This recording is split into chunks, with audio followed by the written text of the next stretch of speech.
Hi guys, so I just wanted to come on here and introduce myself. My name is Julia and I was diagnosed with pelvic organ prolapse after I had my second kid in December of 2020. So it is now January of 2023 and I've had a whole journey that I'm going to document along the way. So the first way I got diagnosed was actually by my OB. So I went in for my 6-week checkup. I was feeling okay. I had had a pretty uncomplicated vaginal delivery, but I was like, hey, I don't feel as good as I felt with my first kid. Like, can you just go ahead and take a look and see what's going on? So she did take a look. She kind of like got ready to see me again, and she told me that she saw a minor bladder prolapse, but that it would probably go away with time. I was only, 6 or 7 weeks postpartum, and it's not a big deal. Like, basically, everybody gets some form of prolapse after a vaginal delivery. Like, go ahead and go to PT if I want to, but proceed normally, exercise normally, everything like that. So I was like, what is happening? I had never heard of this before. And I was like, what?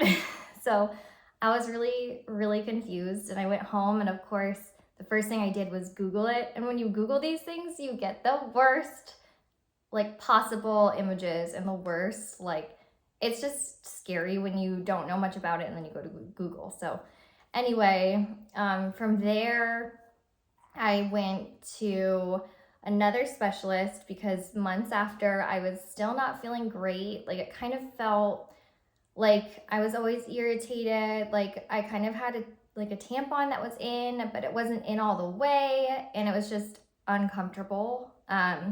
So I went to my first urogyne, and the first opinion that I got was that I looked fine, and that if I wanted to, I could just get the very distal part fixed, but not a big deal.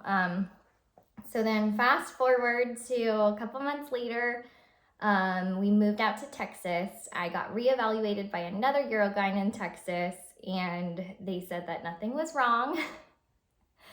So that was frustrating. I then started with a new PT, and I was like, look, here's what's happening. And she was like, okay, yeah, there's definitely stuff going on. You need to get yourself into another PT. So at that point, I went into another PT's office.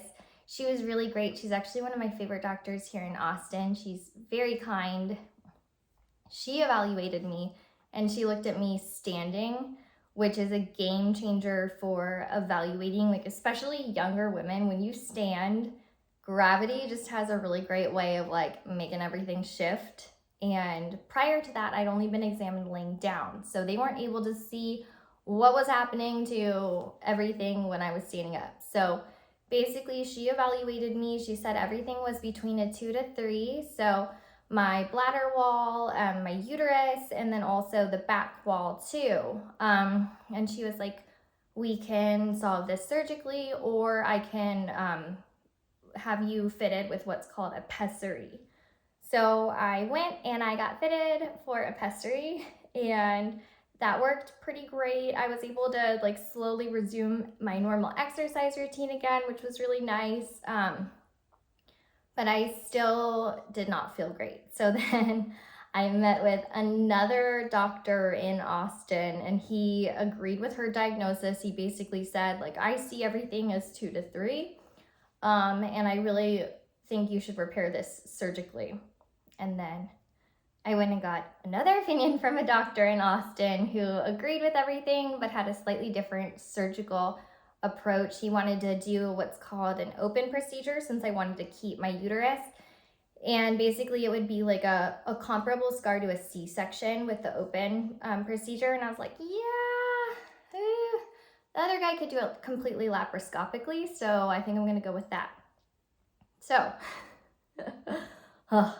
I booked another appointment to revisit the doctor before that, and I ended up booking surgery with him, and it was scheduled in November. And then I was like, well, I still don't feel all the way right about this. I'm having some sort of hesitation, so I went and flew out to Pittsburgh and got another opinion. And I think this opinion was really frustrating because she's a great, like from what I had seen and researched and everything, like really great person, great urogyne. But she was like, look, what you have going on is not as severe as the surgery that this doctor wants to do on you. Like basically like SOS, proceed with caution. She's like, you would have to twist my arm for me to do any form of surgery on you. So basically, it's not right, but it's not really fixable at this point in time. So I left extremely frustrated. And not only that, but I was actually really scared of having the surgery done by the other doctor in Austin. So this was this was pretty much the end of November at this point. And I was like, you know what? I am going to research a little bit more. I'm going to check out the forums and see like who other ladies have gone to and what they have to say. So I ended up finding a doctor in Florida who is kind of like the founding father of pelvic floor reconstructive surgery. So I was like, why not? I have nothing to lose at this point. I am going to fly myself out and see this doctor. And you know what, if anything, like this is my 7th opinion on what's going on. And if he says that nothing is wrong, you know what, I'm just gonna make peace with this and drop it and just accept that this is how my life is gonna be. This is my new normal. So I went and I saw him and he like basically was like, look, you have stuff going on. Based on your symptoms, you have stuff going on. So I can do these repairs for you. And what I really liked about his approach was, first of all, he was a great listener. He kind of troubleshooted with me and was like, what's working, what isn't. And then he was like, my approach is different because instead of going laparoscopic where they do like the 5 little incisions, he does his surgeries all vaginally. And he was also like, based on the other diagnosis, I agree with the front wall prolapse and the back wall, but I'm not going to touch your uterus. I'm going to keep that. So that was another thing that I really liked about him. The repair that he wanted to do was all suture, so no mesh, a little less invasive because he does it completely outpatient. So I was in the office. I was like, all right, I'm in Florida. I'm here. I really like this guy. He's so nice. He's compassionate. He has good reviews.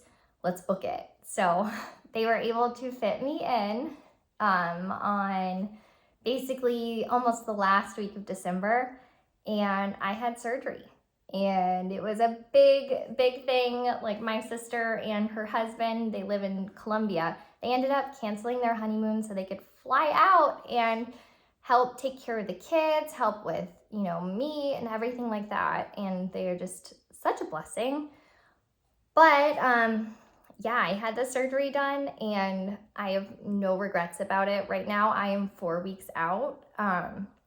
The recovery has not been nearly as rough as I was worried that it would be. It's actually been pretty smooth. I kind of have to catch myself and be like, whoa, I have to slow down because I had a major surgery done, 4 weeks ago, but I have no regrets about having the surgery done. If anything, I'm like, I wish that I could have done it sooner because I feel like my life is gradually getting back to normal and I don't feel as debilitated by all of those issues.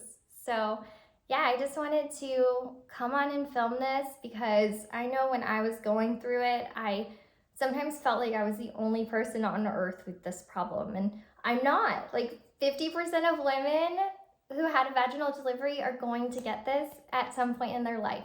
50%. And the odds are if you've had a vaginal delivery, you have what's called a grade 1 of everything. But yeah, I want you to know you're not alone. This process can be kind of not the best, but you have a good support system and it's nothing to be ashamed of. You didn't cause this. Sometimes it just happens. So yeah, thanks.